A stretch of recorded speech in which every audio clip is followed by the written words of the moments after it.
বাবু, একটা খেলা খেলবে? ঠিক আছে, আমি তোমাকে যা আনতে বলবো তুমি সেটা নিয়ে আসবে, ঠিক আছে তো?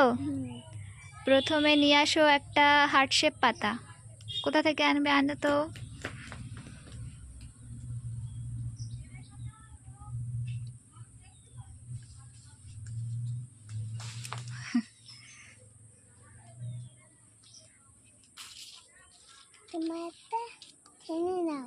একটা ছিঁড়ে নেব? ঠিক আছে, এবারে তুমি নিয়ে আসো একটা পেয়ারা পাতা।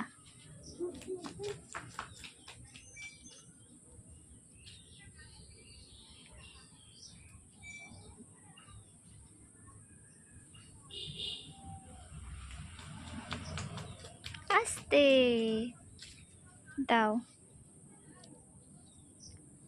ঠিক আছে।